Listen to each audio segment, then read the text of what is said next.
Long ago in pre-television times, when I was a boy living in Fairview, if our gang of boys were not wrestling each other, gathering nuts, blackberries or wimberries, or fishing for scrachans, bomblets, in the inky black river or Gilfach, we would go to the cinema, or pictures as we called them. We had two picture houses in Gilfach Goch, the Workman's Hall, or the Hall as it was known, and the Globe. Apparently there was a third, but that burned down before my time. In both cinemas there would be two different programmes of films each week on Mondays and Thursdays, plus a Saturday matinee for us kids in the Workman's Hall from 10 a.m. to 11:30 a.m. There were two houses in the hall on Mondays and Thursdays. This meant that there would be a showing at 5 p.m. until 7:30 p.m. and then another from 8 p.m. until 10:30 p.m. Us small boys weren't allowed into the second house. On the other nights, as with the Globe, the showings were 6:30 p.m. and 9 p.m. The price of admission for matinee was 3p downstairs and 4p upstairs, which is less than 2p in present money. The evening programmes in the hall usually consisted of, to me, a boring short film, usually British, and it was recast mostly of war news. It was very thrilling to see a huge tank come thundering at you on the screen, and then there was the main feature film. At first, Mum and Dad would take us to the pictures. The only film I can barely remember from this time was a black and white film, which most of them were then. I can remember that there were colliery underground scenes in it, so the film may have been How Green Was My Valley. I eventually graduated to go to the pictures on my own or with friends. This was still during the war years. We couldn't get sweets, so Mum would give me apples called Morgan sweets, which were horrible. Can anybody remember those? An alternative to the apples would be a clean peeled carrots to munch on. I like those, and I still do. My favourite film, of course, were cowboys and Indian films, still are, and comedy films.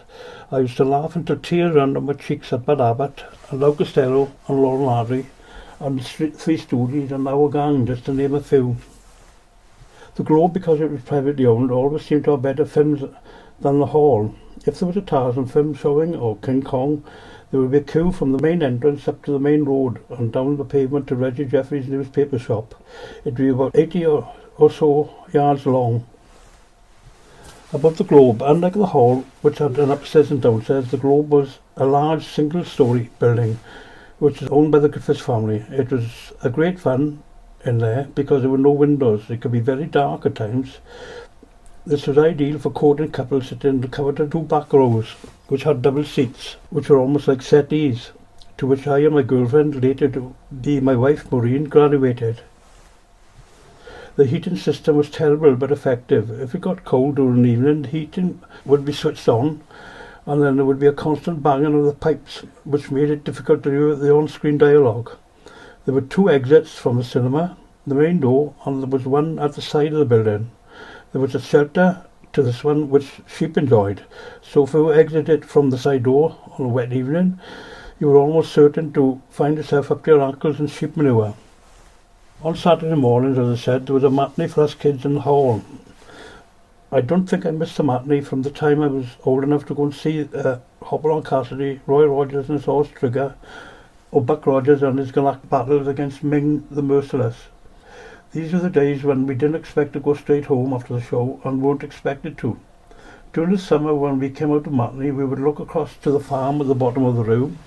If there was a crowd there, we would know the farmer would be dipping his sheep in water with chemicals in it to clean the sheep and to get rid of unwanted guests in the wool like fleas, etc.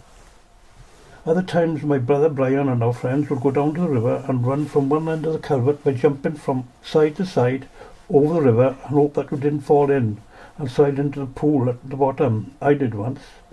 This can't be done now because the culvert has been extended and there are barriers at each end. For days after a showing of a Tarzan film, the valley would ring to the sound of Tarzan's yodel as he swung through the jungle to rescue Jane, or if there had been a particular good Robin Hood film or similar film shown, there would be many battles fought in Gilfach Goch with homemade wooden swords and bow and arrows. Absolutely wonderful days.